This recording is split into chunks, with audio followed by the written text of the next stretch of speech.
அருட்பெருஞ்சோதி அருட்பெருஞ்சோதி தனிப்பெரும் கருணை அருட்பெருஞ்சோதி.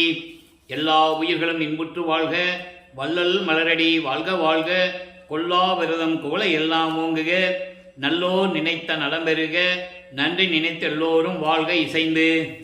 உலக மக்களே, அறிவார்ந்த அன்பர்களே, ஆண்மநேய ஒருமைப்பாடுடைய அன்பர்களே, அருட்பெருஞ்சோதி ஆண்டவருடைய திருவிளையாடல்களை பிள்ளை பெருமானவர்களுடைய திருவற்பாவிலிருந்தே பார்த்து கொண்டிருக்கிறோம். நான் ஏற்கனவே கூறியது போல அருட்பெருஞ்சோதி ஆண்டவர் இந்த பிரபஞ்சம் தோன்றிய காலத்திலிருந்தே எவ்வளவோ திருவிளையாடல்கள் செய்திருந்தாலும் கூட கலியுகத்தினுடைய கடைசி கட்டத்தில் இறைவனுடைய கடைசி திருவிளையாடல் 1823ஆம் ஆண்டு தொடங்கி 30/1/1874 இரவு 12 மணி வரையிலும் நடக்கிறது.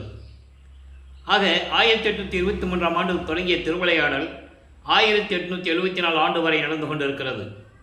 இந்த 51 ஆண்டுகளுடைய திருவிளையாடல்களை, இந்த 51 ஆண்டுகளையும் 8 ஆண்டுகளாக பிரித்து தனது மகனுக்கு எப்படியெல்லாம் அருளை கொடுத்தார் என்பதையும், இந்த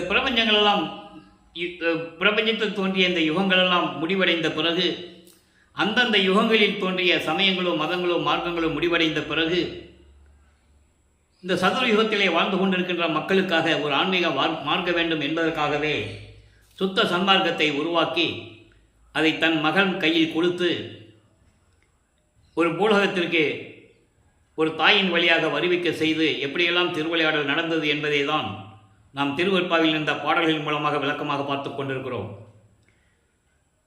இந்த திருவிளையாடல்களை உலக மக்களுக்கு சொல்லுவது காலத்தின் கட்டாயம். காரணம், இந்த பிரபஞ்சம் தோன்றிய காலத்திலிருந்தே எத்தனையோ சமய தலைவர்களுடைய திருவிளையாடல்களை எல்லாம் புராணங்களிலும் காவியங்களிலும் மக்களுக்கு கூறியிருந்தார்கள். திருவற்பாவுடைய திருவிளையாடல்களை, அருட்பெருஞ்சோதி ஆண்டவருடைய திருவிளையாடல்களை திருவற்பாவிலிருந்து யாரும் கூறவில்லை என்பதனால் இந்த வள்ளலார் ஊழியன் இறைவனிடந்து விளக்கத்தை பெற்று அவருடைய தயவாலையும் கருணையாலையும் நான் இந்த விளக்கங்களை கூறிக்கொண்டிருக்கிறேன். முழுக்க முழுக்க திருவற்பாவில் கண்ட உண்மைகள் சத்தியம், அதை தான் இப்போ பேசிக்கிட்டு இருக்கோம். ஆக இந்த பிரபஞ்சம் தோன்றிய காலத்திலிருந்தே தோன்றிய இந்த 4 யுகங்களிலுமே கிரேத யுகம், திரேத யுகம், துபார யுகம், கலியுகம். கிரேத யுகத்திலே கலங்க மார்க்கம், திரேத யுகத்திலே திராவக மார்க்கம், துவார யுகத்திலே நவநீத மார்க்கம், கலியுகத்திலே பஸ்ம மார்க்கம். இந்த 4 யுகங்களிலும் முடிந்துவிட்டது. இந்த 4 யுகங்களிலே தோன்றிய மார்க்கங்களும் சமயங்களும் முடிவடைந்து விட்டது. சமயங்கள் என்பது சைவ சமயம், வைஷ்ணவம், கௌபாரம், காணாபத்தியம், சாகதம், சௌரம் என்ற சமயங்களும், அதன் பிறகு கலியுகத்திலே தோன்றிய மதங்கள் பாசிசம், பௌத்தம், சமணம், இந்து, கிறிஸ்துவம், இஸ்லாமியம் போன்ற மதங்களும் தோன்றி அதை தோற்றுவித்த தலைவர்கள் எல்லாம், சமயங்களையும் மார்க்கங்களையும் மதங்களையும் தோற்றுவித்த தலைவர்கள் எல்லாம் அவர்கள் கருத்துக்குரிய விளக்கத்திற்கு ஏற்றபடி அவர்களுடைய தலைவர்களை உருவாக்கி உருவகப்படுத்தி அதற்கு ஏற்றபடி ஆலயங்களை அமைத்து மக்களை வழிபட செய்து விட்டார்கள். இது காலங்காலமாக நடந்து கொண்டிருக்கிறது.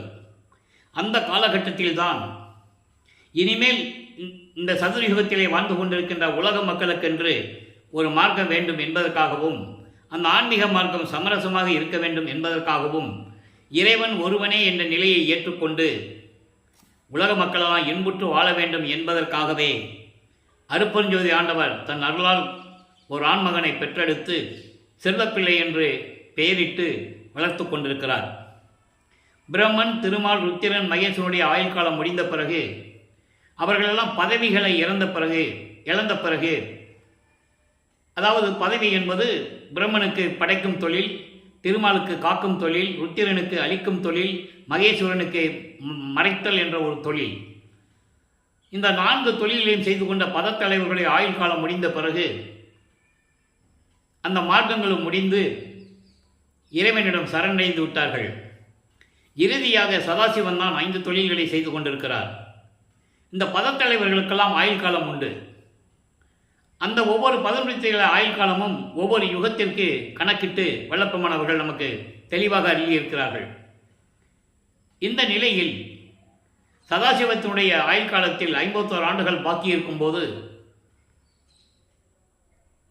51 ஆண்டுகளுக்கு பிறகு இந்த பிரபஞ்சத்தை இயக்குவதற்காக ஒரு ஆள் வேணும். அதன் பிறகுதான் அவர் தன் அருளால் பெற்றெடுத்த ஓர் ஆண்மகனை செல்வப்பிள்ளை என்று பெயரிட்டு பூலோகத்திலே ஒரு தாயின் வழியாக வருவிக்க செய்தார். நமது பிள்ளைப்பெருமான் அவர்கள் வருவிக்க உற்ற இடம் சிதம்பரம் அருகிலே மருதூர் என்ற கிராமத்திலே ராமைய பிள்ளை சின்னையம்மை அவர்களுடைய இல்லற வாழ்க்கையில் உலகியலுக்காக மகனாக வருவிக்க உற்றார் என்பது இறைவனுடைய காரியங்கள் நிறைவேற்றுவதற்காக இறைவன் தனது மகனை ஒரு தாயின் கருவறையிலே இருக்க செய்து இந்த பூலகத்திற்கு வருவிக்க செய்தார். அப்படி வருவிக்க உற்ற இடம்தான் மருதூர் என்ற கிராமம். சைவகுலத்திலே வருவிக்க உற்றார். நமது பிள்ளைப்பெருமானவர்கள் வருவிக்க உற்ற ஆண்டு 5/10/1823 ஆண்டு. வருவிக்க உற்ற பிறகு அதற்கு முன்னால் ஒரு தாயின் கருவறையில் இருக்கும்போது எப்படியெல்லாம் திருவிளையாடல் நடந்தது என்பதை நாம் தெளிவாக பார்த்துவிட்டோம். தனது மகன் கருவறையிலே வந்து இருட்டறையிலே என்னை அடைத்து விட்டாயே தந்தையே என்று கூறும்போது, இருட்டாக இருக்கிறது என்று கூறும்போது தன் மகனுக்கு ஒளிகாட்டியதையும், பசி என்று சொல்லும்போது தன் மகனுக்கு அருளமுதம் ஊட்டியதையும், காற்றே இல்லையே உடம்பு புழுங்குகிறதே என்று கூறும்போது அருப்பஞ்சாண்டவர் தன் மகனுக்கு அமுத காற்று வீசியதையும், அங்கே பிண்டத்துரிசுகளும் தத்துவ சேட்டைகளும் எப்படியெல்லாம் நடந்தன என்பதையும் நாம் தெளிவாக பார்த்துவிட்டோம். நமது பிள்ளைப்பெருமான் அவர்கள் ஒரு தாயின் கருவறையிலிருந்து 10 மாதங்கள் இருந்துவிட்டு இந்த மண்ணுலகை தொடும்போது வானவர்களும் தேவர்களும் வந்து எப்படி வாழ்த்தினார்கள் என்பதையும் நாம் தெளிவாக பார்த்துவிட்டோம். அதன் பிறகு 5 மாத குழந்தையாக நமது பிள்ளைப்பெருமான் அவர்கள் இருக்கும்போது நமது குழந்தை இறைவனையும், ஏற்கனவே உலகியலிலே பிறந்தவர்கள் 4 குழந்தைகள் உண்டு. அவர்கள் பிறந்தவர்கள், வல்லப்பெருமான் வருவிக்க உற்றவர் என்பதை நீங்கள் புரிந்து கொள்ள வேண்டும். அப்போ அந்த நிலையில் இருக்கும்போது சிதம்பரத்திலே ஒரு திருவிழாவுக்காக எல்லா குழந்தைகளையும் அழைத்து கொண்டு கிராமத்திலிருந்து நகரப்புறத்துக்கு செல்லுகிறார்கள். சிதம்பரத்திலே நடராஜன் கோயிலில் ஒரு திருவிழா. அப்போ கிராமங்களிலிருந்து மாட்டு வண்டி கட்டிட்டு சோறை முட்டை சோறு மூட்டை கட்டிக்கிட்டு புளி சோறு தயிர் சோறுலாம் கட்டிக்கிட்டு போவாங்க. இது இயற்கையாகவே நடந்து கொண்டு இருந்தது அந்த காலகட்டங்களில். அப்போ போகும்போது எல்லாருமே நடராஜனை தரிசனம் பண்ணுறாங்க. திரை தூக்க தரிசித்த போது, தில்லை ஜலத்திடையே திரை தூக்க தரிசித்த போது, யார் மக்களெல்லாம் தரிசித்த போது, எனக்கு மட்டும் மெய் வகை மேல் காட்டாதே, எந்தனக்கே வெளியாய் காட்டிய மெய் உறவா மெய்ப்பொருளை என்று கூறுவார். தன் மகனுக்கு மட்டும் சிதம்பர ரகசியத்தை காட்டுகிறார், சிவ ரகசியத்தை காட்டுகிறார். வெட்ட வெளியாக மெய் வகை மேல் காட்டாதே என்பது உடம்பிலே பட்டாடை அணியாமல், அணிகலன்கள் அணியாமல், ஒரு உருவத்தோடு இல்லாமல். இப்போ நீங்கள்லாம் பார்த்துருப்பீங்க படங்களில், முருகன்னா எப்படி இருப்பார், பிள்ளையார் எப்படி இருப்பார், சிவபெருமான் எப்படி இருப்பார், பிரம்ம திருமாலாம் எப்படி இருப்பாருன்னு உருவகப்படுத்தி இருப்பார்கள். அந்த வித உருவம் எதுவும் இல்லாமல் வெளியாக காட்டுகிறார் தன் மகனுக்கு. அதுதான் சிதம்பர ரகசியம், அதுதான் சிவ ரகசியம். இதெல்லாம் முடிந்த பிறகு ராமைய பிள்ளை அவர்கள் காலமான பிறகு, ஏன்னா திருவிளையாடலை சொல்லும்போது முதலிருந்து ஒவ்வொரு நாளும் ஒரு சுருக்கத்தை சொல்ல வேண்டியிருக்கிறது. ஏனென்றால் இதுவரைக்கும் நம்ம பதிவு 311 பதிவுங்களை போட்டிருக்கோம் எபிசோடு. இன்றைக்கி 312வது பதிவு. அப்போ இன்றைக்கி புதுசாக பார்க்குறவங்களுக்கு அந்த ஒரு சுருக்கம் தெரிய வேண்டும். ஏற்கனவே நம்ம விளக்கமாக பார்த்துருக்கோம். அப்போ இந்த நிலைகள் இருக்கும்போது ராமைய பிள்ளை அவர்கள் காலமான பிறகு சின்னையம்மை அவர்கள் இந்த 5 குழந்தைகளையும் அழைத்து கொண்டு பொன்னேரி பக்கத்தில் இருக்கிற சின்னக்காவனம் என்ற ஒரு கிராமத்திற்கு செல்லுகிறார்கள். அதுதான் அந்த அம்மையார் பிறந்த இடம். அங்கே சில காரணங்களால் இருக்க முடியவில்லை. அதன் பிறகு சென்னையிலே வந்து குடியேறுகிறார்கள். ஏழுகிணர் பகுதியிலே இருக்கின்ற வீராசாமி முதலியார் தெரு என்ற ஒரு இடத்திலே இருக்கின்ற ஒரு வீட்டில் குடியேறுகிறார்கள். இப்போ அந்த இடத்துக்கு பேர் வள்ளலார் நகர் என்ற பெயர். அப்போது நமது குழந்தை இறைவன் வளர்ந்து கொண்டிருக்கிறார். பள்ளியில் சேர்க்க வேண்டிய வயது வந்துவிட்டது. பள்ளியிலே சேர்க்கிறார்கள். ஆனால் அவரால் படிக்க முடியவில்லை, படிக்க முடியாது. இறைவனுடைய திருவிளையாடல் நடந்துகிட்டு இருக்கு. ஏன் என்பதை பின்னாளில் அவர் நம்ம பாடல்களில் கூறிய விளக்கத்தை எல்லாம் பார்த்து விட்டோம். இறைவன் தனது மகன் யாரிடமும் கல்வி கற்கக்கூடாது, இந்த உலகியல் படிப்பை சந்த படிப்பை படிக்கக்கூடாது, யாரையும் தன் மகன் குருவாக ஏற்றுக்கொள்ளக்கூடாது. இந்த நிலையில் இறைவனுடைய திருவிளையாடல் நடந்து கொண்டிருக்கிறது. அதை பின்னாளிலே சொல்லுவார். அதை நம்ம பாடல்களிலிருந்து விளக்கத்தை எல்லாம் பார்த்து விட்டோம். திருப்பள்ளி எழுச்சி என்ற பதிகத்திலே 6ஆம் திருமுறையிலே கூறுவார். முன்னை பள்ளி பயிற்றாது எந்தனை கல்வி பயிற்றி முழுதும் உணர்வித்து உடல் படுதலாம் தவிர்த்து என்னை பள்ளி எழுப்பிய அருப்பெருஞ்சோதி என் அப்பனே பள்ளி எழுந்தல்வாய் என்று சொல்லுவார். என்னை எந்த பள்ளிக்கூடத்திலும் படிக்க விடாமல் எனக்கு கடைசியில் சாகா கல்வியை கற்றுக் கொடுத்து எனக்கு முழுதும் உணர்வித்து உடல் பிணியெல்லாம் தீக்கி மரணமில்லா பெருவாழ்வை கொடுத்து என்னை அறியாமையிலிருந்து நீக்கி சாதிகளையும் மதங்களையும் மார்க்கங்களையும் சார்ந்திருந்த நெறிகளிலிருந்து என்னை தூக்கி எடுத்து அணைத்து என்னை பள்ளி எழுப்பினாயே, அப்படி என்றால் அறியாமையிலிருந்து என்னை நீக்கினாய் என்று கூறுவார். ஆக பள்ளியிலே இவரை படிக்க முடியவில்லை, பள்ளிக்கூடத்தை விட்டு வெளியே வந்தார்கள். அப்போ அந்த காலகட்டங்களிலே வீட்டில் என்ன பிரச்சனைகள்லாம் நடக்கணும்னு நமக்கு தெரியும். ஒரு குழந்தைய பள்ளிக்கூடத்தில் சேர்த்து விட்டு படிக்கலைன்னா எப்படியெல்லாம் அந்த குழந்தைக்கு இடைஞ்சல் வரும்னு நமக்கு தெரியும். அந்த நிலையில் இருக்கும்போது நமது குழந்தை இறைவன் பிள்ளை பெருமானவர்கள் ஒரு தனிமையான ஒரு இடத்தை நாடுகிறார். அவர் அந்த காலகட்டங்களில் முதல் 8 இருந்து கொண்டிருக்கிறார். அதாவது வருவிக்க உற்ற 1ஆவது ஆண்டிலிருந்து 8 ஆண்டுகளுக்குள் அவர் நமது பிள்ளை பெருமான்கள் இருந்து கொண்டிருக்கிறார்கள். அவர்களுக்கு ஏன் நம்ம பிறந்தோம், எந்த சூழ்நிலையில் நாம் இருக்கிறோம் அப்படின்ற நிலை மட்டும் அவருக்கு தெரியாது. அவரும் ஒரு சாதாரண குழந்தை போல எல்லா துன்பங்களையும் துயரங்களையும் அனுபவித்து கொண்டு அந்த முருகன் கோயிலிலே இருக்கிறது. யாராவது பாட்டு பாட சொன்னால் முருகனை பற்றி பாடுப்பா ராமலிங்கன்னு சொல்லும்போது பாடுறது, இப்படியே ஒரு நிலை தொடர்ந்து கொண்டிருக்கிறது. 9ஆவது ஆண்டிலே தொடக்கத்தில் இறைவன் அவர் முன் எழுந்தருளி, மகனே கவலைப்படாதே, அஞ்சேல் மகனே என்றெல்லாம் கூறுவார். அந்த பாடலுடைய விளக்கங்களெல்லாம் பார்த்துருக்கிறோம். நீ என்னால் வருவிக்க உற்ற மகன், சில காரியங்களுக்காக தான் உன்னை வருவிக்க செய்தேன், உனக்கு முன்பருவம் பின்பருவம் காட்டி அருள் செய்வேன் என்று கூறி ஞானத்தை பெற்றுக்கொள் மகனே என்று சொல்லி மறைந்து விடுகிறார். அதன் பிறகு நமது பிள்ளை பெருமானவருக்கு மறைப்பு நிலை ஏற்படுகிறது, மறப்பு நிலையும் ஏற்படுகிறது. மறைப்பு மறப்பு 2 நிலைகளும் ஏற்படுகிறது. இப்போ அவருக்கு இறைவனால் வருவிக்க விட்ட மகன் என்ற நிலை மட்டும் அவருக்கு தெரியும். வெளியே சொல்ல முடியாது, சொல்லவும் கூடாது. சைவகுலத்திலிருந்து வருவிக்க விட்டதனால் சமயங்களும் மதங்களும் மார்க்கங்களும் சூழ்ந்திருந்த காலகட்டங்களில் இவர் சிவபெருமானை தலைவனாக ஏற்றுக்கொண்டு சிவபெருமானை பற்றி முறையீடு செய்கிறார். அதே போல சமயங்களிலும் மதங்களிலும் மார்க்கங்களிலும் சொல்லப்பட்ட அந்த சைவ சமயத்தின் அடையாளமாகிய திருநீரை பூசிக்கொண்டு, சைவ சமயத்தின் அடையாளம் அதான், திருநீரை பூசிக்கொண்டு முத்துராட்சி மாலை போட்டுவிட்டும் சிவபெருமானை வழிபட்டு கொண்டிருக்கிறார். சிவபெருமானிடம் முறையீடு செய்கிறார். அப்போ முறையீடு செய்யும்போது திருவருள் முறையீடு என்ற பதியம் உருவாகிறது. 1ஆம் திருமுறை. அதிலே 232 பாடல்களுடைய விளக்கங்களை நாம் முழுமையாக பார்த்து விட்டோம். சிவபெருமானிட்டை முறையீடு செய்தும் விண்ணப்பித்தும் கெஞ்சியும் கூத்தாடியும் எந்த விதமான அருளை பெற முடியாமல் நமது பிள்ளை பெருமானவர்கள் தந்தையிடம் கூறி எந்த விதமான பலனும் இல்லை, அம்மையை பற்றி பாடினால் தாயை பற்றி பாடினால் ஒருவேளை அருளை பெற்றுவிடலாமா என்ற ஒரு எதிர்பார்ப்பில் வடிவுடைமனை பற்றி பாடுகிறார். வடிவுடை மாணிக்க மாலை உருவாகிறது. இன்றைக்கு 96வது பாடல். மொத்தம் 100 பாடல்களை கொண்டது. இன்றைக்கி 96வது பாடல். பாடலை நல்லா கவனிங்க. இப்போ வல்லப்பமானவர்கள் 9ஆவது ஆண்டிலிருந்து 12 ஆண்டுகளுக்குள் இருந்து கொண்டிருக்கிறார். அதுக்கு மேலே இன்னும் நடக்க வேண்டிய காரியங்கள் நிறைய இருக்கு. இப்போ இந்த நிலையில் இருக்கும்போது இறைவனுடைய மகன் தெரியும், சுத்த சன்மார்க்கம் தெரியாது, அருப்பெருஞ்சோதி ஆண்டவர் யாருன்னப்பா அவருக்கு தெரியாது. இந்த நிலையில் இருந்து கொண்டிருக்கிறார். பாடலை கவனிங்க. பெரும் பேதையேன் சிறு வாழ்க்கை துயர் என்னும் பேர் அலையில் துரும்பே என அலைகின்றேன், புனை நின் துணைப்பதமே கரும்பே கருணையின் கடலே அருள், முக்கண்ணி நரவே வரும் பேர் அருள் ஒற்றி வாழ்வே வடிவுடை மாணிக்கமே.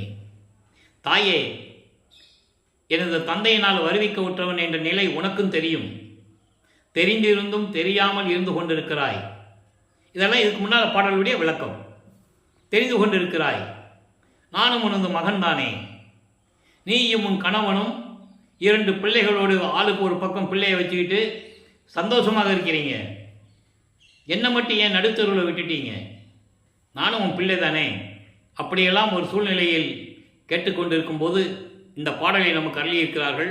பெரும் பேதையன்னா அறிவே இல்லாத ஒரு மூடன். நான் அறிவே இல்லாத ஒரு மூடன் இந்த இல்லற வாழ்க்கையிலே, இல்லற வாழ்க்கை என்பது உலக வாழ்க்கை, இந்த உலக நடையிலே இறைவனால் வருவிக்க செய்து இந்த உலக நடையிலே நான் படுகின்ற துன்பம் என்னும் பேர் அலையில் துரும்பு போல அலைந்து கொண்டிருக்கிறேன்.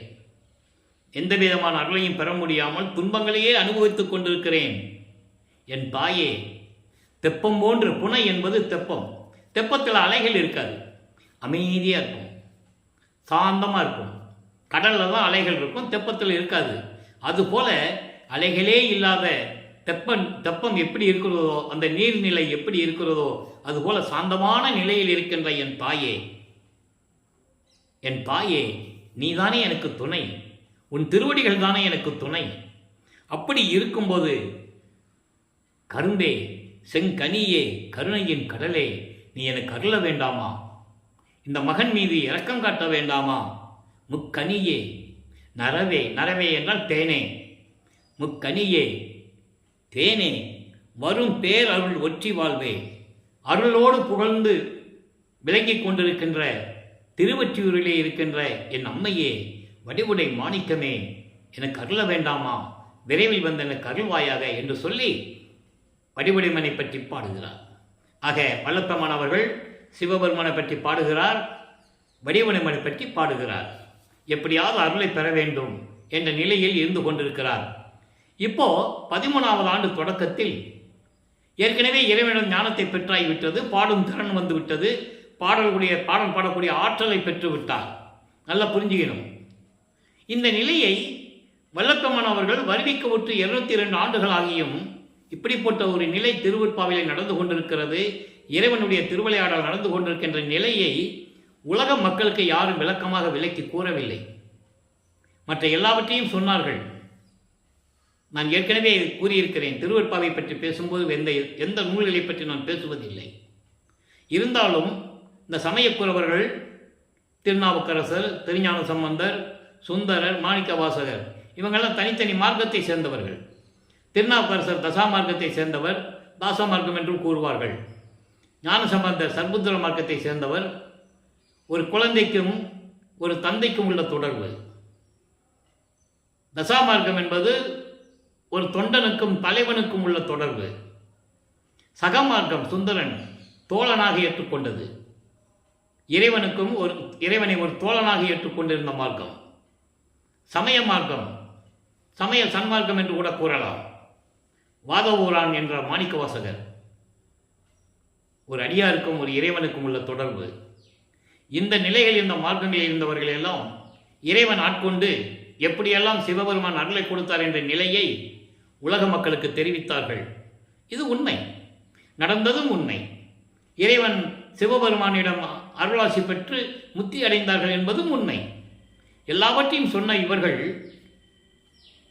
9வது ஆண்டிலே இறைவனால் ஆட்கொள்ளப்பட்ட வள்ளற்பெருமான் அவர்களுக்கு 12 ஆண்டுகளுக்குள் இந்த நிலைகளெல்லாம் திருவிளையாடல் நடந்தது. இறைவன் ஆட்கொண்டதனால் பாடக்கூடிய ஆற்றலை பெற்றுவிட்டார் என்ற நிலையெல்லாம் உலக மக்களுக்கு தெரியப்படுத்த வேண்டும். இது காலத்தின் கட்டாயம். முக்கியமான காலகட்டத்தில் இருக்கிறோம். சுத்த சன்மார்க்கத்தை எப்படியாவது உலக மக்களிடம் சேர வேண்டும் என்ற காலகட்டத்தில் இருக்கிறோம்.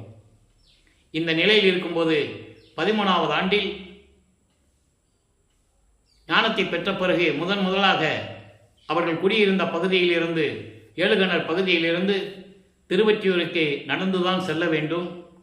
நமது 13வது ஆண்டில் இருக்கின்ற நமது குழந்தை இறைவன் பிள்ளைப்பெருமான் அவர்கள் கால் வலிக்க நடந்து செல்லுகிறார். திருவொற்றியூரில் இருக்கின்ற தியாகராஜ பெருமானை பாடி அருளை பெற்றுவிட வேண்டும் என்ற நோக்கத்தில் அங்கே செல்லுகிறார். அப்போ 2ஆம் திருமுறை உருவாகிறது. 113 பதிகங்கள், 1207 பாடல்கள். ஒவ்வொரு பாடலின் மூலமாக நாம் விளக்கங்களை பார்த்து கொண்டிருக்கிறோம். இப்போ வல்லப்பெருமான் அவர்கள் 13வது ஆண்டிலிருந்து 16 ஆண்டுகளுக்குள் இருந்து கொண்டிருக்கிறார். அதாவது 2வது எட்டில் இறைவன் ஆட்கொண்ட பிறகு 9வது ஆண்டிலிருந்து 16 ஆண்டுகளுக்குள் இருந்து கொண்டிருக்கிறார். அப்போ 2ஆம் திருமுறை உருவாகிறது. இதுவரை 29 பதியங்களை நாம் பார்த்திருக்கிறோம். அந்த பதியங்களுடைய ஒரு சுருக்கம். அப்போது தியாகராஜன் பரியை பாடுறாரு, எந்த பேரும் பதிலும் இல்லை. அப்போ அவர் மனம் ஏங்குகிறது. இறைவனால் வருவிக்க உற்ற மகன் என்று இறைவனே வந்து சொல்லிவிட்டு, அப்போ சமயங்களையும் மதங்களையும் மார்க்கங்களையும் சார்ந்த இந்த காலகட்டங்களில் இவர் தியாகராஜ பெருமானே, சிவபெருமானே, நமச்சிவாயா, சிவாய நம என்றெல்லாம் சொல்லுவார். அது உண்மை, சொல்லிதான் ஆகணும். அப்போது திருமுல்லை வாயிலுக்கு சென்றால் அங்கே இருக்கிற இறைவனை, அங்கே இருக்கிற சிவபெருமானும் மாசிலாமணி, அவரை பற்றி பாடினா அருளை பெற்றுவிடலாம் என்று திருமுல்லை வாயிலுக்கு செல்லுகிறார். அங்கே சென்று என் தந்தையே, இந்த பூலோகத்திற்கு என்னை வருவிக்க செய்துவிட்டு உனது மகன் என்று வேற கூறிவிட்டு மறைந்து விட்டாய். உனது மகன், நான் பாலகன், கால் வலிக்க நடந்து வந்து கொண்டிருக்கிறேன் உன்னிடத்திற்கு. என்ன மகனே, எப்படி இருக்கிறாய், கால் வலிக்கிறதா என்று கூட கேட்காமல் ஊமை மாதிரி நின்று கொண்டிருக்கிறையே என்றெல்லாம் பாடுவார். அந்த பாடுடைய விளக்கங்களெல்லாம் நெஞ்சை உருக்கும். கண்களிலிருந்து அப்படியே தண்ணி வரும். அவ்வளவு தூரம் உருகி உருகி பாடுவார். எந்த விதமான பலனும் இல்லை. அதன் பிறகு திருவெளித்தாயம் செல்லுவார். அங்கே இருக்கிற சிவபெருமானை பற்றி பாடுவார்.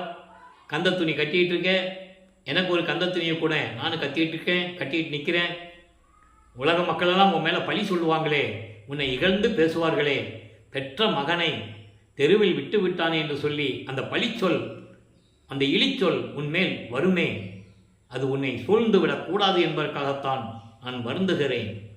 நான் துன்பப்படுவதை பற்றி எனக்கு கவலை இல்லை. என் தந்தைக்கு இந்த பெயர் வந்துவிடக்கூடாதே என்று நான் கெஞ்சுகிறேன்.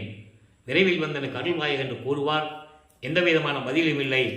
அங்கேயே சொல்லிட்டு வந்துடுவார், இனிமேல் திருமலை வாயிலுக்கோ இந்த இடத்துக்கோ நான் வரமாட்டேன், கால் வலிக்குதுப்பா, என்னால் நடக்க முடியல, நான் என்ன பண்ணுவேன் அப்படின்னு சொல்லி இப்போது திருவொற்றியூரிலே இருக்கிறார். இப்போது அதாவது 30வது பதிகம் நெஞ்சு உறுத்த திருநெறி சேர்ந்த பதிகத்திலே 10வது பாடல் மனதிடம் சொல்லுவது போல. ஏன்னா இவர் மனசு தான் ஒரு நிலையில் இல்லையே, மனம் குழம்பிக்கிட்டே இருக்கு.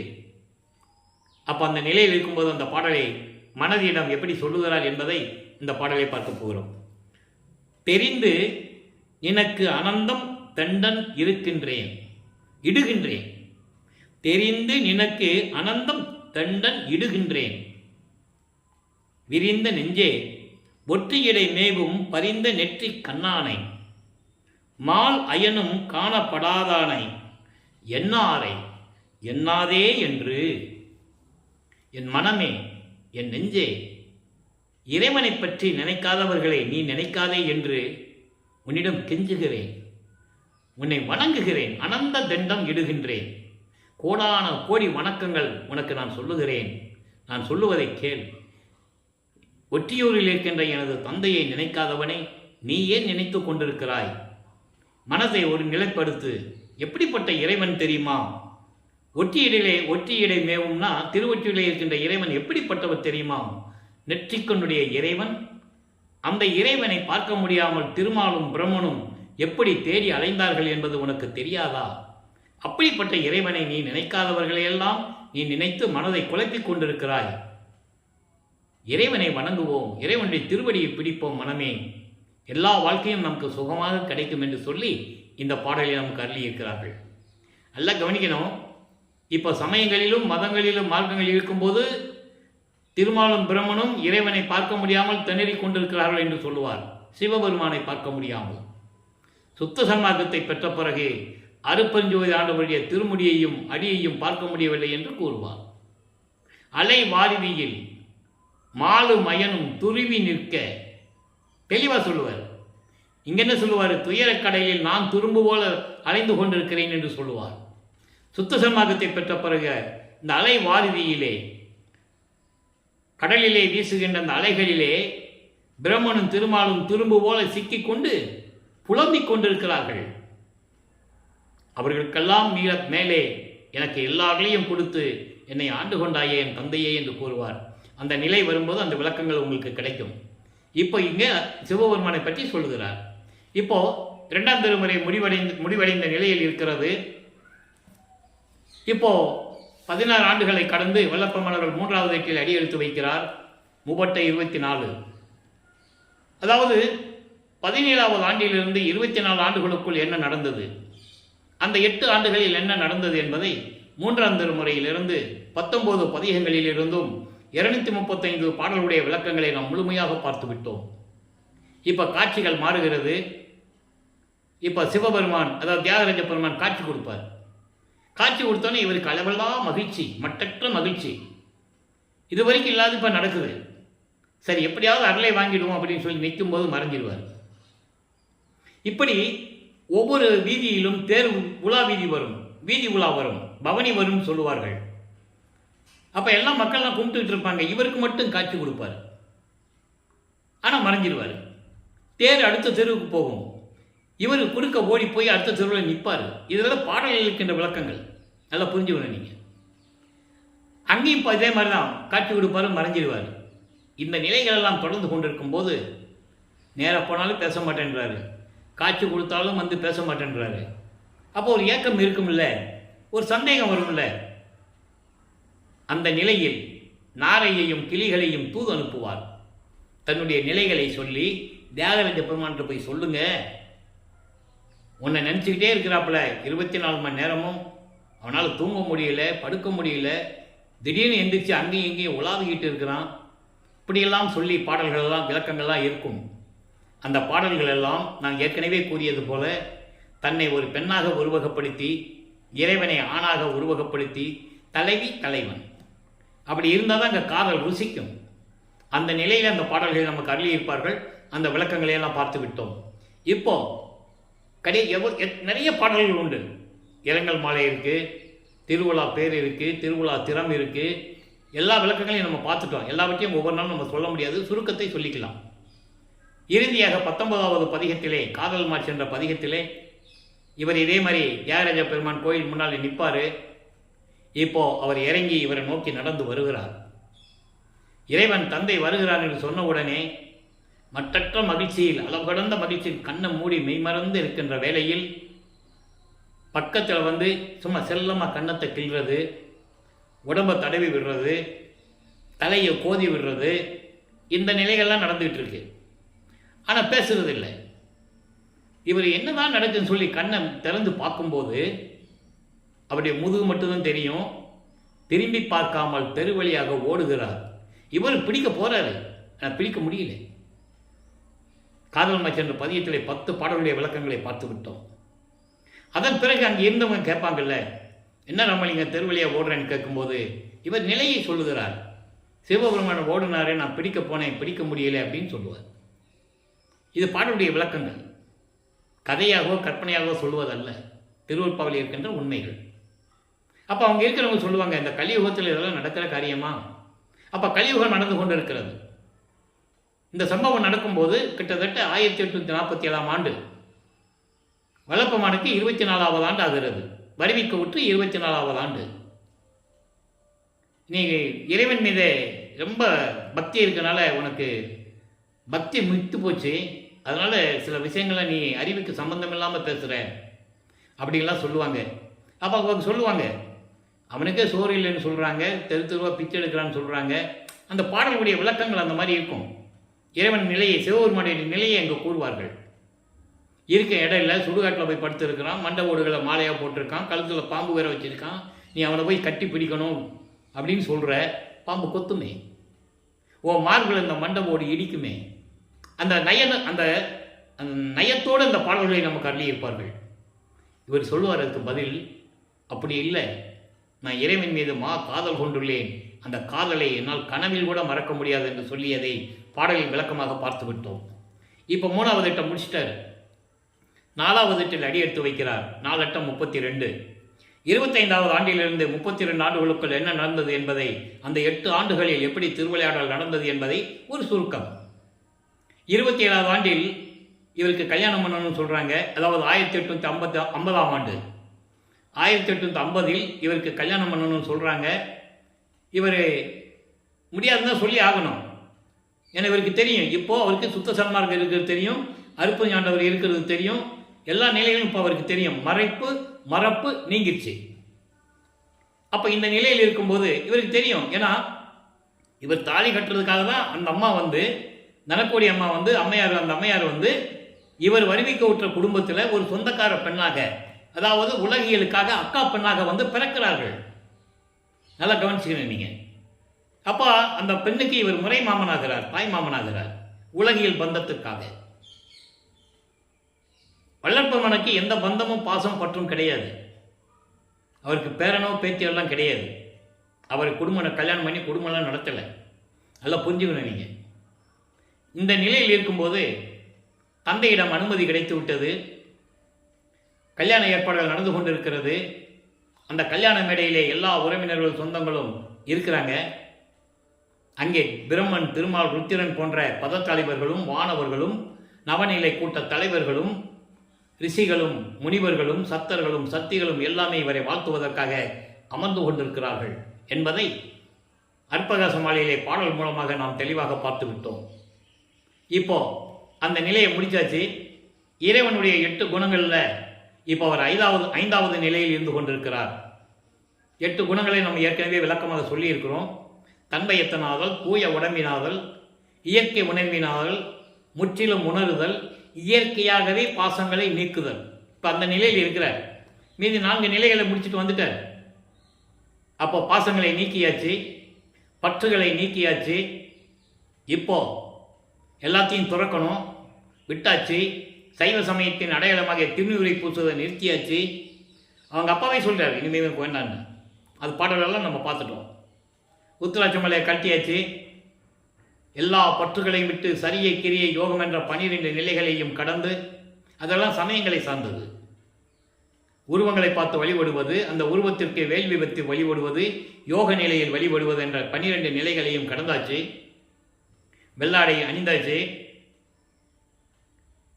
சுத்த சன்மார்க்கத்தின் முக்கிய தடைகளாகிய சமயங்கள், மதங்கள், மார்க்கங்கள் சொல்லப்பட்ட சங்கற்ப விகற்பங்களை எல்லாம் விட்டாச்சு. இருக்கிற இடத்திலே கதவை சாத்தி, ரெட்ட கதவு சாத்தி தாழ்பால் போட்டாச்சு. இனிமேல் நான் எங்கேயும் போகிறதில்ல, இறைவன் வரட்டும் என்ற நிலையில் இருக்கும்போது அருட்பெருஞ்ஞாண்டவர் வருகிறார். வந்து நான் இருக்கும் குடியிருந்த தெருவிலே எனது தந்தை கால் வலிக்க நடந்து வந்து அவர் அருளால் தெருக்கதவை திறப்பித்து தாழ்பாலை திறக்க செய்து ஒரு காலை உள்ள வச்சு ஒரு காலை வெளியே வச்சு வாமகனே என்று சொல்லி எனக்கு அருளை கொடுத்தார் என்பதை நாம் தெளிவாக பார்த்து விட்டோம். அற்பகாச மாலை 100 பாடல்கள், அன்பு மாலை 31 பாடல்கள், ஆனந்த மாலை, பிரசாத மாலை, பத்தி மாலை, அபராத மன்னிப்பு மாலை, அதிசய மாலை என்ற பதியங்களிலெல்லாம் இருக்கின்ற பாடல்களை முழுவதுமாக 197 பாடல்களை விளக்கங்களை நாம் ஏற்கனவே பார்த்து விட்டோம். இப்போ எல்லா நிலைகளையும் கடந்தாச்சு. 4வது எட்டம் முடிச்சாச்சு. 5வது எட்டில் அடி எடுத்து வைக்கிறார். 33வது ஆண்டிலிருந்து 40 ஆண்டுகளுக்குள் என்ன நடந்தது என்பதை திருவிப்பாவில் இருக்கின்ற பாடல்களின் விளக்கமாக நாம் பார்த்து விட்டோம். இப்போ சுத்த சன்மார்க்கத்தை வாங்க போகணும். தத்துவங்களை கடந்து, அண்டங்களை கடந்து, வெளிகளை கடந்து, சரியை கிரி யோகம் என்ற 12 நிலைகளையும் கடந்து சுத்த சிவஞான வழிக்கு பறந்து சென்று கொண்டிருக்கிறார். தெளிவாக சொல்றாரு, தத்துவங்களை தனித்தனியாக கடந்தேன், தத்துவாதீத மேல்நிலையில் சித்தியல் முழுதும் தெரிந்தேன், அவை மேல் சிவநிலை தெரிந்திட சென்றேன். சிவநிலை என்பதுதான் சுத்த சிவஞான வெளியில் இருக்கின்ற கடவுள் நிலை அறிந்து அம்மயமாகக்கூடிய நிலையில் இருக்கின்றது. அங்கே ஒரு சத்தியஞான சபை இருக்கிறது. அங்கே முதலாக 33வது ஆண்டில் முதலாக சுத்த சன்மார்க்கத்தை தந்தையிடமிருந்து வாங்குவதற்காக சென்று கொண்டிருக்கிறார். அங்கே போகும்போது சத்தியஞான சபைக்கு முன்னாலே தேவர்களும் பிரம்மனும் திருமாலும் எல்லாம் காத்து கொண்டிருக்கிறார்கள். இவர் போய் நிற்கிறாரு. பறந்து தானே போகிறாரு, வெள்ளாடை அணிந்து முக்கால் போட்டு பறந்து தானே போகிறாரு. அப்போ இந்த நிலையில் இருக்கும்போது பாடலிலே கூறப்பட்ட விளக்கங்களை முழுமையாக பார்த்தோம். தேவர்கள்லாம் சொல்கிறாங்க, கை காட்டுறாங்க, நீங்கள் போங்க சாமி, ஏன் நீங்கள் உள்ளே வரலையான்னு கேட்பாரு. நீங்கள் ஒரு ஆள் போகிறதுக்கு தான் தகுதியானாலும் நீங்கள் போங்கன்னு சொல்லுவாங்க, கை காட்டுவாங்க. அந்த நிலையில் இருக்கும்போது இவர் அங்கே சித்த சிவஞான வழிக்கு சென்றுகிறார். மகனை அருட்பெருஞ்ஞாண்டவர் வரவேற்கிறார். மகனே, இந்த ஆடைகளெல்லாம் கலந்து விட்டு புனித நீராடி புத்தாடை அணிந்து அணிகலன்கள் அணிந்து மங்கள கோலத்துடன் வருவாயாக. 2½ நாளிகையில் உனக்கு மணிமுடி சூட்ட வேண்டும், பொற்காப்பு அணிய வேண்டும் என்று கூற தந்தையின் கட்டளை ஏற்று அவ்வாறே வந்து அமர்கிறார்.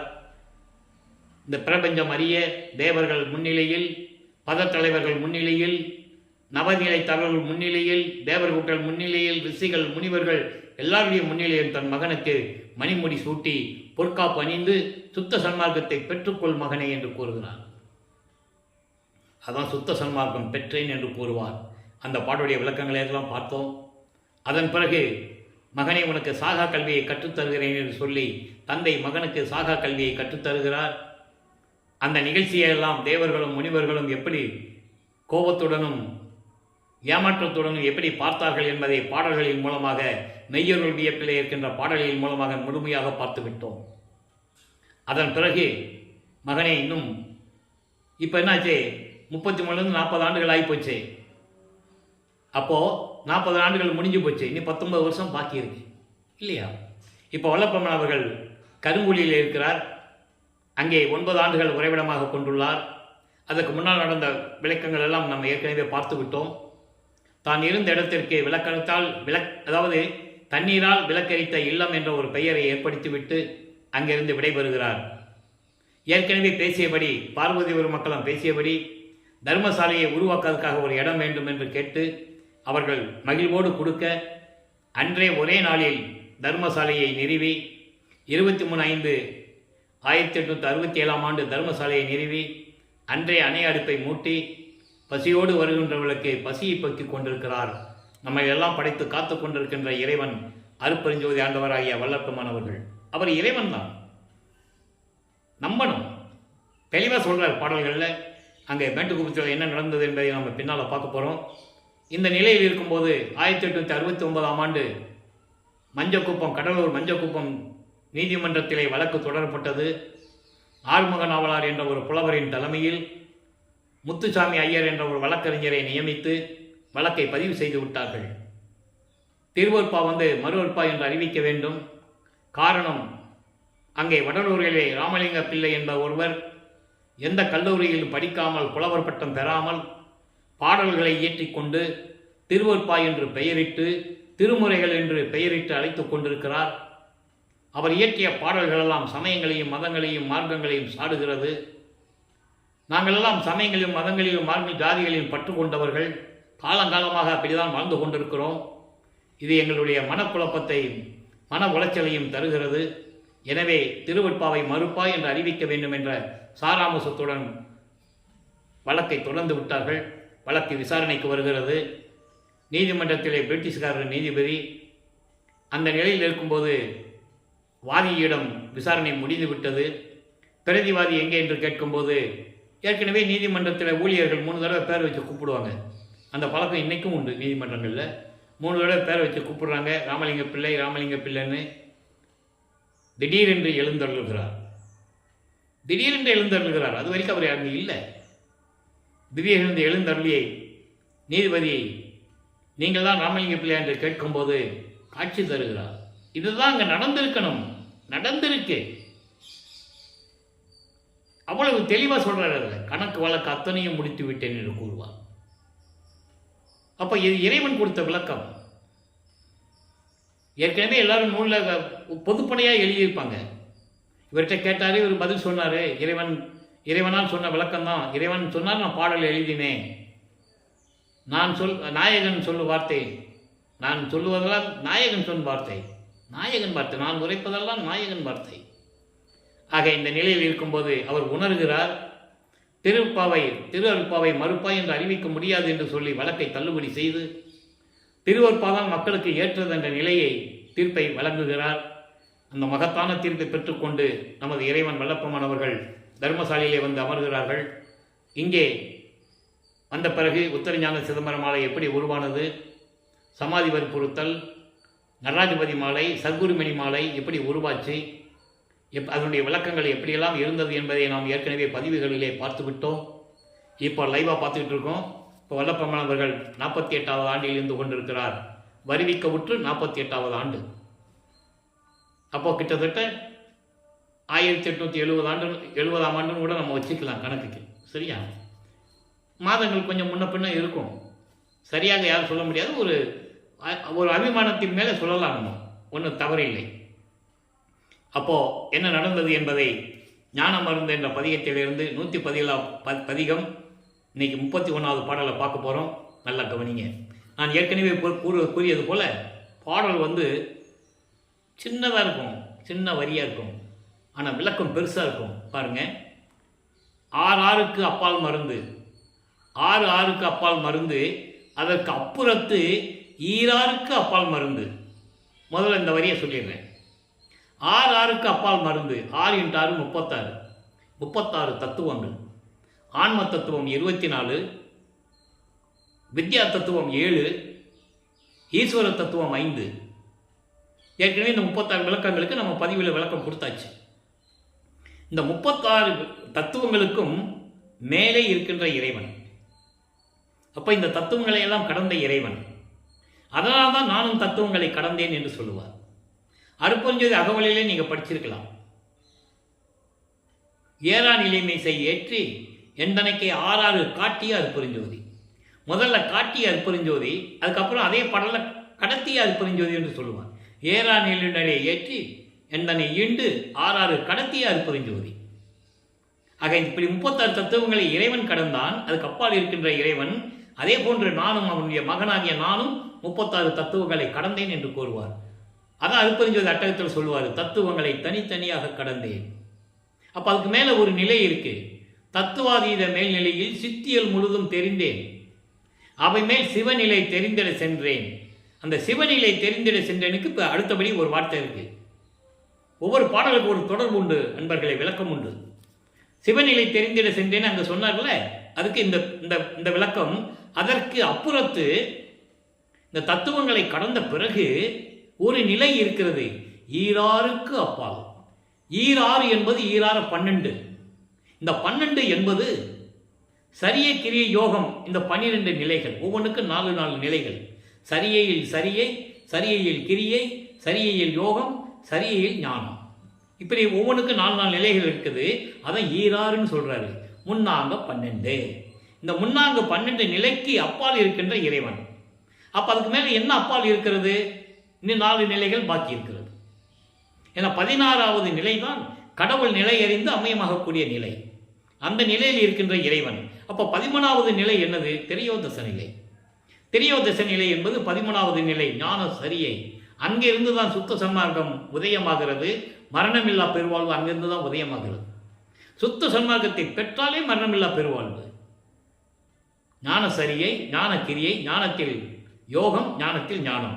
அதான் சொல்றாரு, அப்புறத்து ஈராறுக்கு அப்பால் மருந்து. ஈராறுனா 12. 12வது நிலைக்கு மேல் இருக்கின்ற இறைவன். இதை சின்னப்பிடி என்ற பதிகத்திலே கூறுவார். பன்மார்க்கம் கடந்தேன் என்று சின்னம்பிடி. நான் பல மார்க்கங்களை கடந்து விட்டேன். 12 மேல் நின்று சின்னம்பிடி.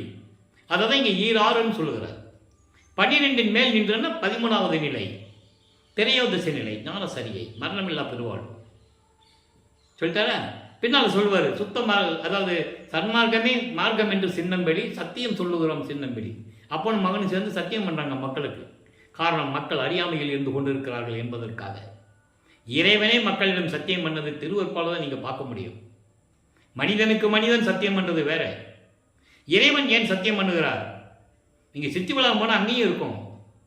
தாய் தந்தை உங்களுக்கு எவ்வளவு உதவி செய்கிறார்களோ, ஆப்தர்கள் செய்யப்பட்ட உறவுகள் எவ்வளவு இருக்கிறதோ அதை விட கோடான கோடி பங்கு லாபத்தை தரக்கூடிய இடம். கோடான கோடி பங்கு தருமா சித்தி விழாவும். தெளிவாக சொல்லுவார். அதை தான் இங்கே சொல்கிறாரு. அப்படிப்பட்ட இறைவன் அருப்பெருஞ்சோதி ஆண்டவர் ஈறு ஆதி இல்லா மருந்து, ஆதியும் அந்தம் இல்லாமல் சுயமாக தோன்றிய இறைவன். அவனுக்கு முடிவும் முதலும் கிடையாது. சுயமாக தோன்றிய இறைவன் அருப்பெருஞ்சோதி. என்னை எல்லாம் செய்த இன்பம் மருந்து. எப்படி சொல்றார் பாருங்க. என்னை எல்லாம் செய்யணும் என்பது இந்த பிரபஞ்சத்தை இயக்குவதற்கான எல்லாரையும் எனக்கு கொடுத்து செய்த மருந்து. என்னை இந்த பூலோகத்தை அறிவிக்க செய்து சுத்த சன்மார்க்கத்தை கொடுத்து, முத்தேகத்தை கொடுத்து, மரணமில்லா பெருவாழ்வை கொடுத்து, 5 தொழில்களையும் கொடுத்து செய்வதற்காக செய்தன உருவாக்கிய, என்னை உருவாக்கிய இறைவன் அருப்பெருஞ்சோதி ஆண்டவர். எல்லாம் செய்த மருந்து. இதற்காகவே என்னை வருவிக்க செய்தவர் இறைவன். இதற்காகவே நான் வருவிக்க உற்றவன். ஆன்ற சன்மார்க்கம் அணிபெற என்னைத்தான் இன்று அமுதளித்த இனிய நற்றாயே.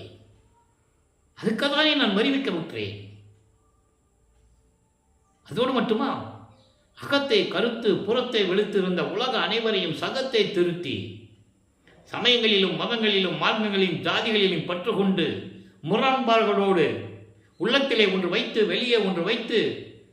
வாழ்ந்து கொண்டு துன்பப்பட்டு கொண்டிருக்கிற மக்களை எல்லாம் ஒன்றாக இணைத்து சுத்த சன்மார்க்கத்தை அறிவுறுத்தி அவர்களை எல்லாம் சுத்த சன்மார்க்கத்தில் சேர்ப்பதற்காக அவர்களும் இந்த இகத்தை பரத்தை பெற்று இந்த உலகிலே எல்லா இன்பங்களையும் இறைவனுடைய அருளையும் பெற்றுக்கொண்டு மகிழ்ந்திடுவதற்கு என்றே அவர்களால் இன்புற்று வாழ வேண்டும் என்பதற்காகவே என்னை உகத்தே இறைவன் வருவிக்க விட்டேன். என்னை இந்த கலியுகத்தில், உகம் என்பது கலியுகம், கலியுகத்தில் தான் வருவிக்க விட்டவன். 1900 ஆண்டுகளில் கலியுகம் முடிஞ்சிருச்சு. வல்லப்பமன் தெளிவாக கூறியிருக்கிறார். கலியுகத்துக்கு மொத்தமே 5000 வருடங்கள் தான். 1873 ஆண்டு சொல்றாரு, கலியுகம் முடிவதற்கு இனி 27 ஆண்டுகள் தான் பாக்கி இருக்கிறது. அப்போ 1900 ஆண்டுகளில் கலியுகம் முடிஞ்சிருச்சு. அதோடு இன்னொன்று சொல்லுவார் அற்புதமா, சுத்த சன்மார்க்க காலம் தொடங்குவதற்கு இனி 12 மாதங்கள் இருக்கிறது என்று சொல்லுவார். அப்போ 12 மாதங்கள்லாம் ஒரு வருடம். அப்போ 1873 ஒரு வருடம் கூட்டினா 1874, அதுதான் 30/1/1874 இவர் அருப்பஞ்சோதி ஆண்டவராக கூடிய அந்த இடம் அன்று. அதான் 12 மாதங்கள் என்று சொல்லுகிறார். இவர் அருப்பஞ்சு ஆண்டவர் ஆனவுடனே சுத்த சன்மார்க்க காலம் தொடங்கிவிட்டது. இவர் வருவிக்க விட்டவுடனே 1900 ஆண்டுகள் கழித்து சதுரயுகம் பறந்து விட்டது. அதனால்தான் கல்பட்டையா அவர்களை 1873 ஆண்டு இந்த மாதிரி கலியுகம் முடிய போகுது, அதன் பிறகு நீ 27 ஆண்டுகள், எப்படி 1877 இருந்து 27 ஆண்டுகள் தர்மசாலையை நடத்திவிட்டு நீ வருவாயாக சொல்லி அந்த பொறுப்பை அவர்கிட்ட கொடுக்குற. கல்பட்டையா அதற்கு பிறகு கலியுகம் முடிந்த பிறகுதான் சதுர்யுகத்திலே கலியுகம், அதாவது கலியுகம் முடிஞ்சு சதுர்யுகத்திலே சுத்த சன்மார்க்க காலம் தொடங்கிய பிறகுதான் அவர் சமாதியாகிறார் என்பதை நீங்கள் புரிந்து கொள்ள வேண்டும். அதன் வரலாறுலாம் நீங்கள் இருக்கு. அப்போ இந்த நிலையில் இருக்கும்போது அவர் கூறுகிறார், என்னை எல்லாம் செய்த இன்பம் மருந்து, செய்த உருவாக்கிய, என்னை பெற்றெடுத்த வருவித்த வண்ணமும் நானே, இந்த மாநிலத்தை செய்யும் வண்ணமும் நானே. தெளிவாக சொல்லுவார். என்னையும் இரக்கம் தன்னையும் ஒன்றாக இருக்க இசைவித்து மன்னி வாழ்வுற வருவித்த கருணை வள்ளல் நீ. நான் யாரு? இரக்கம்னா யாரு? இரக்கம்னா என்ன? நான் யார் என்ன? ரெண்டையும் ஒன்றா இருக்கணும். நான்னா இரக்கம்தான், இரக்கம்னா நான். எப்படி சொல்கிறார் பாருங்க. இப்படியெல்லாம் என்னை இருக்க வைத்து செய்த மருந்து, என்னை இந்த பூலோகத்திற்கு வருவித்த கருணை வள்ளல் நீ என்று கூறுவார். இவ்வளவு விளக்கங்கள் இருக்கிறது இந்த ஒரு வரிக்கு. அதோடு மட்டுமா நிறைய இடங்களில் சொல்லுவார். வாலி என்று என்னை வந்து மால் அயன் ஆதியோர் அருட்பேர் ஆளி என துதித்து ஏத்த புரிந்தாய். அற்புதம். நீடூழி அன்றே சாதா வரமும் எனக்கு சாதா வரமும் கொடுத்தாய். வாலி அருப்பரிஞ்சோதியின் மன்னருளே என்று கூறுவார். எல்லா நிலைகளையும் சொல்லுவார். இறைவனால் வருவிக்க நிலையை நிறைய இடங்களிலே திருவருட்பாவிலே நமக்கு அருளி இருப்பார்கள். எடுத்து பார்த்த நிறைய விளக்கங்கள் சொல்லணும், எனக்கு நேரம் பற்றவில்லை. அதனால சுருக்கி உங்களுக்கு விளக்கங்களை கொடுத்து கொண்டிருக்கிறேன். இப்போ இந்த நிலையை சொல்லியாச்சு, ஞான மருந்தில் சொல்லியாச்சு, தெளிவாக சொல்லிட்டார். எல்லா அருளையும் பெற்றுக்கொண்டு இந்த பிரபஞ்சத்தை இயக்குவதற்காக என்னை செய்த மருந்து, என்னை உருவாக்கி இந்த பூலோகத்தை வருவிக்க செய்து என்னை பெற்றெடுத்து என்னை செல்வப்பிள்ளை என்று பெயரிட்டு எனக்கு எல்லா அருளையும் கொடுத்த இறைவன் என்று சொல்லுவார். அதை ஒரு பாடலிலே சொல்லுவார். கொள்ளை என இன்பம் தந்தாய், அருமையாக சொல்வார். கொள்ளை என இன்பம் தந்தாய், செல்வப்பிள்ளை என ஏற்கு பெயரிட்டாய், தெல்லமுதம் அளித்தாய், சன்மார்க்க சங்கத்தை வைத்தாய், எந்தாய் கருணை இது. இந்த வரிக்கு அந்த பாடல்கள் எல்லாம் பொருந்தும். இப்போ இந்த நிலையில் இருக்கும்போது இப்போ அனுபவ மாலை என்ற பதிகத்திலே 147வது பதிகம், அனுபவ மாலை 96வது பாடல். நீங்கள் வடிவடை மாணிக்க மாலை 96வது பாடலுக்கும் இப்போ சொல்கிற பாடலுக்கும் நீங்கள் விளக்கத்தை ஒப்பிட்டு பார்க்கணும். சமயங்களிலும் மதங்களிலும் மார்க்கங்களில் இருக்கும்போது எந்த நிலை இருந்தது, சுத்த சன்மார்க்கத்தை பெற்ற பிறகு அது பொய்யின் சொன்ன நிலை எப்படி இருக்கிறது என்ற நிலைகளை நீங்கள் உன்னித்து பார்க்க வேண்டும். அப்போதான் சுத்த சன்மார்க்கம் புரியும். சுத்த சன்மார்க்கம் என்பது இறைவனால் உருவாக்கப்பட்ட ஒரு மார்க்கம். எல்லா மார்க்கங்களும் அழிந்து விட்டது. தெளிவாக பாடலிலே கூறியிருக்கிறார். அந்த விளக்கங்களை எல்லாம் நம்ம ஏற்கனவே பார்த்துட்டோம். சுத்த சன்மார்க்கம் என்பது சுத்த நெறியை கொண்டது, கொலையும் புலையும் தவிர்த்த நெறி. இரண்டாவது, இறைவன் ஒருவனே என்று ஏற்றுக்கொள்ளக்கூடிய நெறி, அந்த இறைவன் ஜோதி வடிவில் இருக்கிறான் என்ற நெறி, அதுதான் சுத்த சன்மார்க்க நெறி. இப்போ அனுபவ மாலையில் என்ன சொல்றாரு? அதை இறைவன் எந்த நிலையில் இருந்தார், அந்த இறைவனிடம் நான் சேர்ந்த பிறகு எனக்கு எந்த நிலை கிடைத்தது. அதாவது இது பாடல் படிக்கும்போது உங்களுக்கு புரியாது, எளிமையான விளக்கம்தான். தன்னை கணவனாகவும் தன்னை மனைவியாகவும் இறைவனை கணவனாகவும் வர்ணனை செய்து, உள்ளத்தை தோழியாக வர்ணனை செய்து தோழியிடம் சொல்லுவது போல உலக மக்களுக்கு தான் பெற்ற அனுபவங்களை, இறைவனிடம் பெற்ற நிலையை, இப்போ அவர் இருக்கின்ற நிலையை இந்த பாடலிலே கூறியிருப்பார். முதல் பாடலுடைய விளக்கத்தை பார்ப்போம், அதுக்கப்புறம் உலக மக்களுக்கு எப்படி சொல்றான்றதை கன்வெர்ட் பண்ணுவோம். தனிப்படும் ஓர் சுத்த சிவ சாக்கிர நல்நிலை. அவர் சுத்த சன்மார்க்கத்தில் சொல்றார். அதாவது தனிப்படும் ஓர் சுத்த சிவ சாக்கிர நல்நிலை என்பது ஒப்பற்ற நிலையில் அருளோடு விளங்கக்கூடிய சுத்த துரிய விழிப்பு நிலை. விழிப்பு நிலை. இறைவனுக்கு தூக்கம் கிடையாது, உறக்கம் கிடையாது, பேர் உறக்கம் மட்டும் உண்டு. அந்த நிலையை இங்கு சொல்றாரு. இது முதல்ல விழிப்பு நிலையை சொல்றாரு. விழிப்பு நல் நிலையில் தனித்து இருந்தேன். அப்படி இருக்கும்போது சுத்த சிவ சொப்பனத்தை சார்ந்தேன். சொப்பனம் என்பது கனவு நிலை, அது விழிப்பு நிலை, இது கனவு நிலை. கனவு நிலை என்பது அறிதுயில் நிலை என்று கூறுவார். அந்த நிலையை நான் சார்ந்தேன்.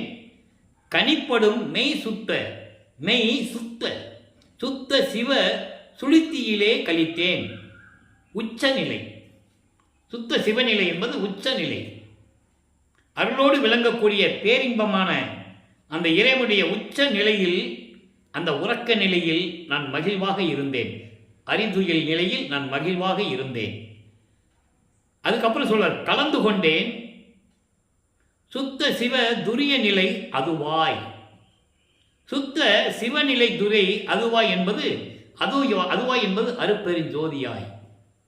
அருப்பெருஞ்சோதியாய் உச்ச நிலையான அந்த உறக்க நிலையில் இருந்து கொண்டிருந்த போது சுத்த சிவ ஒளிமயமான நிலை, சிவ ஒளிமயமான நிலை என்பது அருப்பெருஞ்சோதி நிலை. தன்னுடைய நிலையை கூறுகிறார். இறைவனுக்கு என்னென்ன குணங்கள் உண்டோ, இறைவனுக்கு என்னென்ன நிலைகள் உண்டோ, அத்தனை நிலைகளும் நான் பெற்றுக்கொண்டேன் என்று கூறுகிறார். உலக மக்களுக்கு தெரிவிக்கிறார். தோழியிடம் சொல்லுவது போல உலக மக்களுக்கு தெரிவிக்கிறார். அடுத்து சொல்லுவார், அதுவாய் என்பது அருப்பெருஞ்சோதியாய், பரிபூரணமாக அருப்பெருஞ்சோதியாய் நான் விளங்கி கொண்டிருக்கிறேன். அடுத்து சென்னிப்பிளவாய். சென்னிப்பிளவாய் என்பது சென்னிப்பு இளவாய். சென்னி என்பது சென்னின்னு சொல்லுவார். சென்னி என்பது தலை உச்சி. இங்கே தலை உச்சி மட்டுமல்ல, உச்ச நிலையில் இருப்பது. உச்ச நிலையில் இருப்பது மட்டுமல்ல, உச்ச நிலையில் இருப்பது மட்டுமல்ல, எல்லாமாய் பரிபூரணமாக பிரபஞ்சம் முழுவதும் எல்லாமாய் அல்லதுவாய். அல்லதுவாய் என்பது அருவமாகவும் உருவமாகவும் அருவமாகவும் பிரபஞ்சத்தில் எல்லா இடங்களிலும் பரிபூரணமாக விளங்கி கொண்டிருக்கின்ற சுத்த சிவ துரியாத தீதத்தே சிவமயமாய் நிறைந்தேன் சொல்லிட்டாரா? ஆக இந்த நிலைகள் எல்லா நிலைகள் மட்டுமல்ல, கடவுள் நிலை என்ற அம்மையமாகக்கூடிய நிலை கூட மட்டுமல்ல, பரிபூரணமாக எல்லா இடங்களிலும் பிரபஞ்சம் முழுவதும் உருவமாகவும் அருவமாகவும் சுத்த சிவ துரியாதீதத்தே, சுத்த சிவ துரியாதீதத்தை சிவமயமாய் நிறைந்தேன். சிவமயம் என்பது அருப்பெருஞ்சோதியாகவே நான் நிறைந்து விட்டேன், அருப்பெருஞ்சோதியாகவே விளங்கி கொண்டிருக்கிறேன். அந்த நிலையை சொல்லிட்டு பின்னால் சொல்வார் பாருங்க, இனிப்பு ஒரு சிற்றவை இறையை பெற்ற பரிசு அதனால். அதாவது திருச்சிற்றம்பலத்தில் விளங்கி கொண்டிருக்கின்ற பேரின்பமான நிலையில் சிற்றவையில் திருச்சிற்றம்பலத்தில் இருக்கின்ற இறைவனை, அருப்பெருஞ்சோதியை நான் பரிசாக பெற்றதனால் இத்தனையும் பெற்று சுத்த சன்மார்க்கத்தை பெற்றுவிட்டதனால் இந்த நிலைகள் எல்லாம் கடந்து அறிதுயில், கனவு நிலை, விழிப்பு நிலை, இந்த நிலைகள் எல்லாம் கடந்து நான் அருப்பெருஞ்சோதி ஒளியாக இருந்த காலகட்டங்களில் சிவமயமாய் நிறைந்தேன். சிவதுரியாதீதத்தே, எல்லாற்றுக்கும் மேலான இருக்கின்ற சிவமயம் இருக்குல்ல, அருப்பெருஞ்சோதி. சிவன் வேறு, சிவம் வேறு. சிவன் சைவ சமயத்தின் தலைவன், சிவம் அருப்பெருஞ்சோதி ஆண்டவர். சாதி மதமும் சமயமும் இல்லா இறைவன். சாதி மதமும் சமயமும் காணா ஆதி அநாதையாம் இறைவன். ஆதி அநாதையாம் அருப்பெருஞ்சோதி. சாதி மதமும் சமயமும் பொய்யென ஆதியில் ஒருத்தி அருப்பெருஞ்சோதி. ஆதியில் எப்போ? பிரபஞ்சம் தோன்றிய காலத்திலிருந்தே இவர்களையெல்லாம் தோற்றுவித்து, பிரம்மன் திருமால் ருத்திரையெல்லாம் தோற்றுவித்து, அவங்களுக்கு பதவிகளை கொடுத்து, அவங்களுக்கான தேவையான அவதாரங்களை கொடுத்து, திருமாலுக்கு 10 அவதாரம் கொடுத்தது யாரு? அருப்பெருஞ்சோதி. தெளிவாக பாடலிலே இருக்கிறது. தெளிவாக பாடல் இருக்குது. மால்கோள் அவதாரங்கள் 10 வழிபட்டு வாய்மை வர நிற்கும் பதம். 10 அவதாரங்களையும் இறைவனை வழங்கிதான் ஆகணும். ஒரு அவதாரத்தில் பிறக்கணும், அந்த அவதாரத்தில் அவன் சாகணும், இறக்கணும், இறந்த பிறகு பிறக்கணும். அதனால தான் வள்ளலார் சொல்றாரு, பிள்ளைப்பெருமார்கள் சொல்ற தெளிவா, சொத்து சொத்து பிறக்கும் இந்த தேவர்கள் என் முன் வழியில். அற்புதமான பாடல்கள்லாம் இருக்கு. அவங்க இவரை வணங்குறாங்க. எப்படி? பிச்சன் கவரி நிலக்கி அசைத்திட அடைக்கலம் பூதல் என்ற தலைப்பிலே பாடல் உண்டு. பிச்சன் கவரி நிலக்கி அசைத்திட மால் யானை படகின் மேல் நித்தமும் பவனி வருகின்ற நிபுணர்கள் எல்லாம் தொழுது ஏத்த. தினமும் தொழுகிறாங்களாம். யானை படகின் மேல உட்கார்ந்துக்கிட்டு அந்த வெண்தாமரை கொடை இருக்குல்ல, அப்படியே அசைந்தாடி வருதான் யானை படகில் உட்கார்ந்துக்கிட்டு இருக்கும்போது. அப்படி நித்தம் பவனி வருகின்ற நிபுணர்கள் எல்லாம் என்னை தொழுது ஏத்த. தெளிவா சொல்றாரு, என்னை வணங்குகிறார்கள். எச்சம் புரிவோர்னா மற்ற தேவர்கள், நவகூட்ட தலைவர்கள், இந்த தேவர்கள்லாம் சேர்ந்து அவர்களும் என்னை போற்ற, எந்த அச்சத்தை நீக்கி அச்சமெல்லாம் தவிர்த்து என்னை ஆட்கொண்ட இறைவனை நான் முன் அடைக்கலமே என்று கூறுவார். அதுமாதிரி லட்சுமி சரஸ்வதி எப்படி இவரை வணங்கினாங்க, எப்படி வணங்கி கொண்டிருக்கிறார்கள். இன்னும் சித்தி வளாகத்துக்கு இரவும் தினமும் இரவில் எப்படி வணங்குறாங்க, எல்லா பாடல்களில் விளக்கமாக உண்டு. சித்தி வளாகத்தில் இருந்துகிட்டு தான் பிரபஞ்சத்தை இயக்கி கொண்டிருக்கிறார். அப்போ இந்த நிலையிலே இருக்கும்போது இந்த பாடல் சொல்ற பாருங்க. அப்படி சிற்றபையினுடைய இறைவனை, திருச்சிற்றம்பலத்திலே சிற்றபையிலே இருக்கின்ற இறைவனை நான் பரிசாக பெற்றதனால் இத்தனையும் எனக்கு கிடைத்தது. இத்தனையும் பெற்று இங்கே இருக்கின்றேன் தோழி. இங்கே என்பது இந்த பூலோகத்தில் இருந்து கொண்டிருக்கிறேன். நான் எங்கேயும் செல்லவில்லை. என் மக்கள், என் உலகம், என்னை விட்டு என் மக்கள் ஒரு கணமும் பிரிந்து இருக்க மாட்டார்கள். தந்தையே, எனக்கு எந்த உலகமும் தேவையில்லை, இந்த உலகமே எனக்கு போதும் என்று சொல்லுவார். பாடலிலே விளக்கங்கள்லாம் உண்டு. அதான் சொல்றாரு, தோழிகிட்ட சொல்லுவதை உலக மக்கள் சொல்றாரு. உலக மக்களே, இந்த நிலைகளெல்லாம் கடந்து நான் சிவமயமாக நிறைந்து விட்டேன். இதெல்லாம் எனக்கு எப்படி கிடைச்சது? சிற்றபையில் இருக்கின்ற அருப்பெருஞ்சோதி ஆண்டவரை நான் பரிசாக பெற்றதனால் இத்தனையும் பெற்று இங்கே இருக்கின்றேன். இந்த பூலோகத்திலே நான் இருந்து கொண்டிருக்கிறேன் உலக மக்களே என்று சொல்லி உலக மக்களுக்கு தெரிவிக்கிறார். இறுதியாக ஒரே ஒரு சின்ன விளக்கம். திருவருள் பெருமை இந்த பாடலுக்கு சம்பந்தப்பட்ட ஒரு பாடல். இது 53வது பதிகத்திலே கூறியிருக்கிறார். அதாவது சுருக்கமாக கூறுவார், விளக்கமாக இப்போ நம்ம பார்த்துருக்கோம். அங்கே சுருக்கமாக கூறுவார் அந்த பதிகத்திலே. அதனுடைய பாடலை விளக்கத்தை பார்க்க போகிறோம், கவனிங்க. உள்ளமே இடம் கொண்டு என்னை ஆட்கொண்ட ஒருவனே. இங்க விளக்கமா சொல்றாரு. எப்படி? சுத்த சிவ சொப்பனம்னா என்ன, சுத்த சிவ சாக்கிர நிலைன்னா என்ன, சுத்த சிவ துரிய நிலைன்னா என்ன, சுத்த சிவ சுளுத்தியன்னா என்ன, இங்க விளக்கமா சொல்றாரு. அங்க எப்படி சொல்றாரு பாருங்க. உள்ளமே இடம் கொண்டு, என் உள்ளத்திலே இடம் கொண்டு என்னை ஆட்கொண்ட ஒருவனே, ஒரே இறைவன் அருப்பெருஞ்சோதியே, உலகமெல்லாம் அறிய, உலகம் எல்லா உலகங்களும் அறிய தெல்லமுது அளித்து, தெல்லமுது என்பது சுத்த சன்மார்க்கம், சுத்த சன்மார்க்கத்தை எனக்கு கொடுத்து இங்கு உன்னை வாழ்விப்பேன் சித்தம் அஞ்சே என்ற சிவமே. எப்படி சொல்றாரு பாருங்க. அதை தான் இங்கே அனுபவமலையில் பார்த்தோம். அதாவது அந்த சுத்த சன்மார்க்கத்தை கொடுத்து இந்த பூலோகத்தில் உன்னை வாழ வைப்பேன், மனம் கலங்காதே என் மகனே என்று சொன்ன சிவமே, அருப்பெருஞ்சோதியே, கள்ளமே தவிர்த்த கருணைமா நிதியே. சமயங்களையும் மதங்களையும் மார்க்கங்களையும் போன்ற அந்த சமய குழியிலிருந்து, வெறிக்கும் சமய குழியிலிருந்து என்னை நீக்கி கருணையை கொடுத்த என கருணை மாநிதியே, எல்லா குற்றங்களையும் நீக்கிய கருணை மாநிதியே, கடவுளே, கனக அம்பலத்து என் வள்ளலே என்றேன்.